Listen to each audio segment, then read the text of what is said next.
Na primeira troca ministerial, escolhido por Lula para substituir Nízia Trindade no Ministério da Saúde, o ministro das Relações Institucionais, Alexandre Padilha, herda da antecessora alguns desafios. Entre eles, de entregar uma nova marca do governo, frear o aumento de casos de dengue, aumentar o atendimento especializado à população e melhorar a articulação com o Congresso. Bastante coisa, não? Padilha, que já foi ministro da Saúde, como já lembrou o Gesualdo, no governo Dilma Rousseff, será empossado novamente na pasta em 10 de março. Lula o comunicou sobre a troca no mesmo dia em que dispensou Nízia na última terça-feira. Interessantemente, neste dia, ele esteve com a Nízia Trindade em um evento de manhã e a demitiu à tarde. Ele não discursou nesse dia, mas baita constrangimento, né? Tá junto ali, daqui a pouco vou mandar embora, vamos tirar foto, vamos fazer discurso, vamos fazer um evento aqui e daqui a pouco, tchau para Nízia Trindade. Pois é, Kobayashi, você vê que além de não haver uma clareza no que o governo pensa, comunica muito mal. O próprio Padilha não me parece o perfil dele, essa questão das relações do governo, né? Já ficou esquisito. Mas como o Acácio colocou, não surgem nomes novos. Lembrando que o Lula, na eleição, ele evitou, ele não indicou, falou quem seriam os ministros dele, não falou de jeito nenhum, porque quando ele foi eleito, declarado vencedor, ele nomeou os de sempre. Padilha, a Nízia foi uma surpresa, mas ela já vinha da área da saúde, já ligada ao PT, Mercadante, foi o time que já era o time do Lula mesmo. Então, assim, não há surpresa alguma. Com relação à Nízia, também você vê a comunicação como foi pavorosa, como vem sendo a comunicação do governo. Ele primeiro se ventilou na imprensa que ela seria demitida. Aí ela diz que, não, vou cumprir minhas agendas, não estou sabendo de nada. Aí depois ela é demitida de fato. Para vir o Padilha, que já foi ministro numa gestão bastante questionável. E a própria Nízia, pela lógica, já era para ela ter sido demitida muito antes, desde os casos de dengue, que foram os recordes, a questão dos órgãos com HIV, não que seja a responsabilidade direta dela, mas foi sob a sua gestão que isso aconteceu. Então, assim, foi uma coleção de erros, né, de coisas equivocadas, e que na iniciativa privada você seria demitido, mas no meio público você precisa achar alguém para botar a culpa. Então, ela foi ficando. Agora, mais uma mulher demitida pelo Lula para substituir por mais um homem. E assim, o Alexandre Padilha, esse Ministério da Saúde, é bom lembrar, Kobayashi, ele é um colosso, ele é gigantesco, ele tem muitas ramificações e é um dos ministérios onde há mais corrupção, porque ele envia o dinheiro direto lá na ponta para os municípios, para hospitais, enfim, não vejo como Padilha vai se sair bem dessa. Mas eu acho até que a escolha do Padilha foi para blindar o Ministério da Saúde do Centrão, né? Ele fez uma troca rápida, uma escolha rápida para não dar tempo. O Lira queria, todo mundo queria. Exatamente, né? Ciro Nogueira queria. Ciro Nogueira, inclusive, no dia seguinte... Os médicos, declarou, né? Lira e Ciro Nogueira. Será, né? O Ciro Nogueira declarou no dia seguinte que o PP sairia do governo. Então, há toda uma contextualização nessa nomeação rápida do Padilha. Concordo com você, não acho o melhor cenário. Mas era o cenário que o PT tinha naquele contexto. Esses cargos chaves manter no PT. Digno de nota também é o fato de que, apesar da Nízia ter sido tão fritada, ela saiu de forma elegante. Não atirou, não fez críticas, né? Isso é positivo para o governo. É porque ela não é do ramo da política, né? Ela política, mas eu posso até fazer um testemunho pessoal. Eu fui secretário de saúde durante o período no ministério dela e ela tinha portas abertas para os municípios. Foi a primeira vez, e aí conversando com pessoas que eram mais antigas, estavam à frente de secretarias de Estado ou municipais de saúde, foi um período em que o Ministério esteve de portas abertas aos municípios, o que não é uma regra. O que não foi uma regra, pelo menos nas últimas 2 décadas. Talvez pelo fato justamente dela não ser do ramo da política, você acha? Porque daí o político ele tem algumas escolhas mais de proximidade com aqueles que são seus aliados. Exato. E ela não é nem... distância com aqueles que são opositores. Eu acho que foi uma escolha... A técnica ajudou nisso? Exatamente. Eu acho que foi uma escolha, porque se a gente pensar no sistema único de saúde, ele é tripartido, que nós falamos. Ele é composto por União, estados e municípios. A União centraliza, como é a nossa federação, a União centraliza principalmente o orçamento e vai repassando a estados e municípios, que são os que estão lá na ponta fazendo os atendimentos efetivamente. A lógica anterior era que esse repasse se desse pelo Ministério aos parlamentares e os parlamentares levavam as suas bases. Ela fez um canal de comunicação direto com as bases, atropelando os parlamentares. Isso explica muito da fritura que ela sofreu pelos políticos. Mas para quem vivia o dia a dia da ponta era mais fácil, porque você tinha uma comunicação mais fluida, especialmente com os secretários nacionais das pastas do Ministério. Então a questão a saber é a seguinte: se ela tinha portas abertas para os municípios e não tratava essas relações do ponto de vista da bandeira da cor partidária, será que agora com o Alexandre Padilha, que é um pouco mais político, um pouco mais petista, essa porta se fecha um pouco mais e vão pedir a sua filiação partidária lá na porta do Ministério, ô Mônica? Mas essa é justamente uma questão, é uma dúvida que eu tive na hora que você estava anunciando aí quais eram as funções do ministro da Saúde e por que o Padilha era o nome indicado, e entre as funções está a articulação com o Congresso. Onde, quando e como articular com parlamentares se tornou uma função do ministro da Saúde. Eu não consigo entender. Para mim não faz o menor sentido. Ele tem que ser um gestor, um executor de um orçamento que sim, foi aprovado no Congresso, inclusive o de nosso deste ano até agora não foi aprovado, agora está previsto para março. Eles têm que aprovar o orçamento e o Ministério executa. Essa é a função dele. Ele não tem que estar articulando, ele não tem que estar sofrendo pressão de parlamentar, não tem que articular com parlamentares. Tanto que é o que o Bellucci colocou. Na hora que você tira os parlamentares da intermediação, a coisa flui muito melhor. Vocês não acham que talvez ele tenha, o ministro, o novo, quem quer que seja, o ministro da Saúde, tenha que conversar com o Congresso porque a Casa Civil é fraca e porque as próprias relações institucionais também se mostraram fracas nesses 2 primeiros anos? Mas isso é uma disfunção do governo, né? Disfunção, porque foi assim que precisou o Fernando Haddad fazer também nesses 2 anos. Precisou ele ir para o Congresso para reforma tributária, regulamentação da reforma, taxação das blusinhas e aquilo tudo. A gente não via ali o governo por um intermediador, um articulador negociando, sempre era o ministro da própria pasta. Mas aí eu acho uma inocência tremenda. Se a gente for comparar com o próprio governo Lula, lá atrás era o Zé Dirceu, era um cara forte exercendo esse papel. Hoje, se a gente olha para o Rui Costa, para o Padilha, para o Haddad, todos eles têm a expectativa de, na ausência do Lula, se tornarem líderes do PT ou candidatos naturais do PT. Como é que você vai usar o seu rival, o seu concorrente, para fazer articulação e jogar o jogo dele? Não tem a menor lógica. Por isso que eu acho que às vezes o Lula 3 é um governo até meio inocente, porque ele peca com questões básicas, com regras básicas da política. Mas daí talvez o erro seja do próprio presidente e do partido. Sim. De não apostar em uma liderança articuladora, com esta função, com esta vocação. Tem 3 ali que você citou, tem três ali, Acácio, que você bem falou, daqui a pouco eles podem emprestar o rosto dele para um santinho disputar. Não era o caso do Zé Dirceu lá atrás. O Zé Dirceu, ele já era um cara que... Mas só uma parte. Pela ordem. O Zé Dirceu, ele fazia interlocução. Tem uma diferença, gente, entre interlocução, a Cássia falou bem, interlocução é uma coisa, ir lá explicar um projeto, ir lá responder questionamentos, ser chamado numa CPI. Interessante que o ministro tenha capacidade de ter interlocução, poder se explicar e poder falar. Agora, articulação, negociação é outra coisa. E isso eu não acho que o ministro tem que estar fazendo.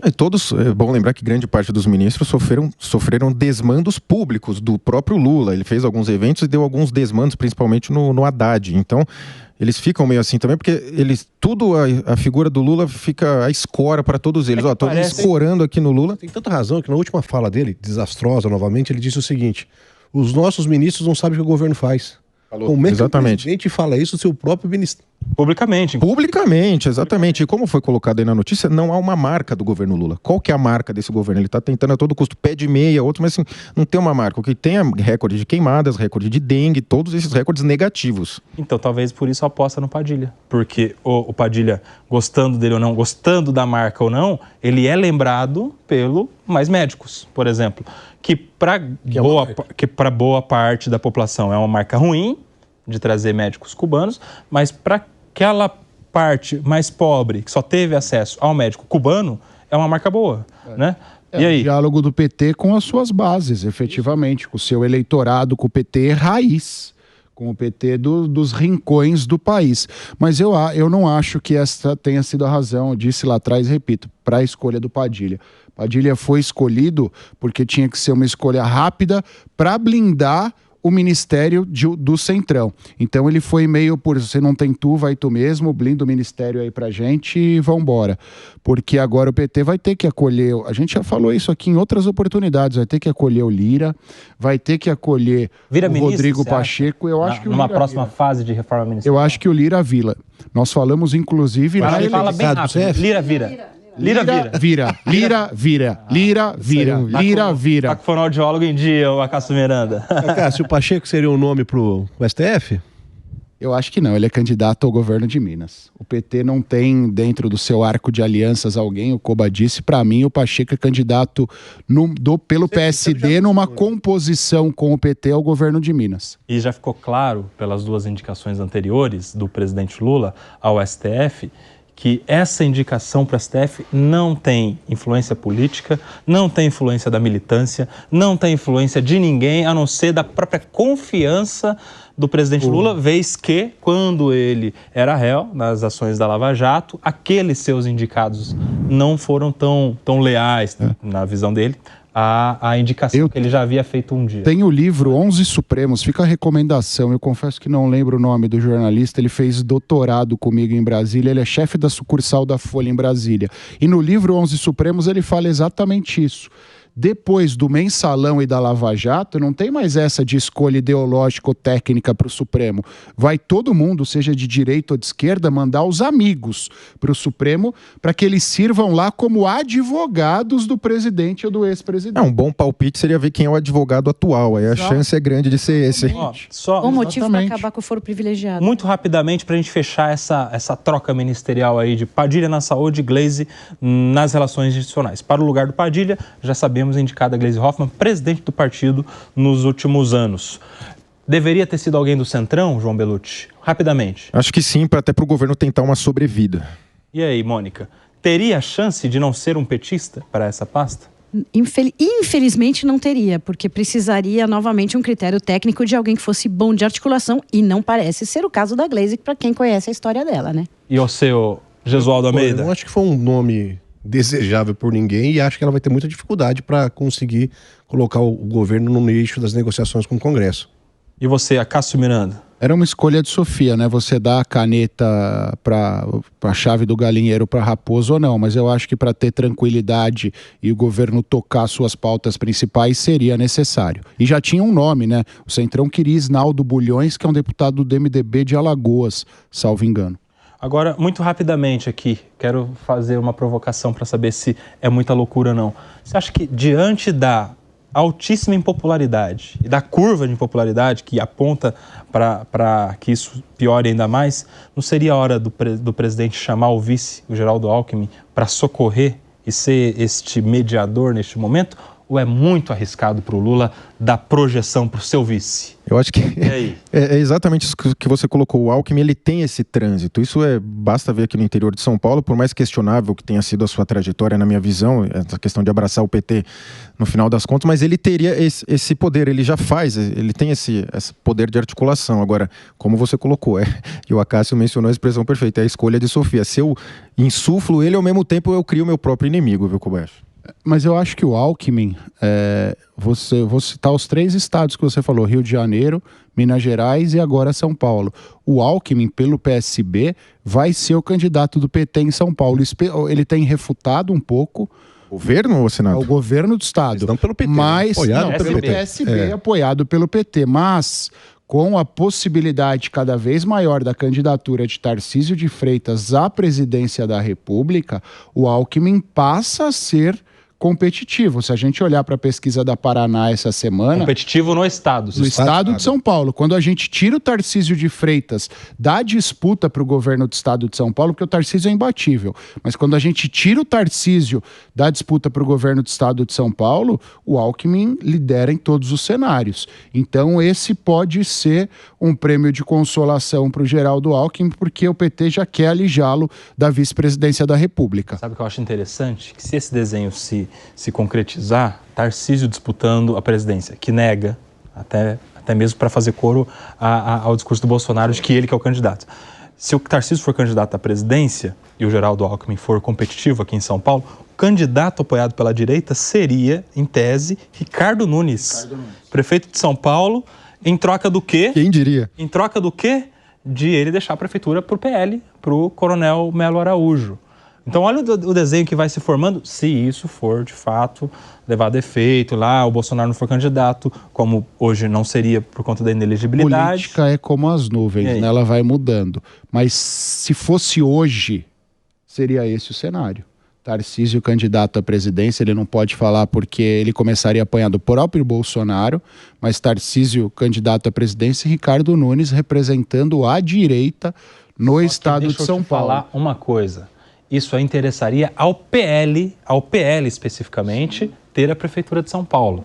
Mas tem outros quadros interessantes que saíram do PL, justamente por falta de espaço, disputa de espaço. Estou falando do Ricardo Salles, que está no Partido Novo e teoricamente é candidato ao Senado, mas que poderia ver aí uma oportunidade de disputar o Estado. E mais, no final dessa semana agora, Guilherme Derrite deixou também o PL e rumo ao PP. E aí? Mas são dois, também um outro são dois candidatos ao Senado. Eu também, são dois candidatos ao Senado. Se tiver um buraco, uma oportunidade no Estado, não é? Mas o Senado é difícil porque já tem o Eduardo Bolsonaro, né? Tem o Derrite, tem o... Mas governo do Estado é uma eleição muito grande. Se a gente pensar nas dimensões, 40 milhões de pessoas, mais de 600 municípios, máquinas que fazem muita diferença nos rincões, e com um candidato de direita e com o Geraldo, eu acho que a competitividade... Que candidato de direita, o Ricardo Nunes? Ricardo Nunes. Meu amigo, eu acho que a competitividade... Mas abandonar a prefeitura não tem sido uma boa, né? Quem abandonou a prefeitura, essa coisa não tem dado mais certo. E ele seria o candidato do Tarcísio. Então, como o Tarcísio é imbatível e o Tarcísio precisa de um palanque forte em São Paulo, ele vai canalizar essa energia no Ricardo. A gente vai voltar toda aquela discussão, a direita não quer, ele não é exatamente um candidato de direita. Mas foi isso aqui em São Paulo e no final ganhou. E depende como o Bolsonaro vai se posicionar. O Salles foi ministro e se ele tiver uma sinalização positiva de Bolsonaro, ele não vejo o menor problema dele se lançar para governo. Monique, já não teve, no governo, para a prefeitura já não teve. Pois é, Ricardo Salles, eu não vejo que o Ricardo Salles é no PL, aí por isso que ele saiu. E nem que ele tem viabilidade. Ricardo Salles tem muito mais rejeição do que qualquer viabilidade para o governo. Eu sei bem, ele está no Novo agora. E ele não fica no Novo, né? Mas mesmo se ele for candidato ao Senado, acho que o caminho meio natural pode ser PRTB, se ele quiser, porque o PRTB tentou o Marçal quer ser presidente.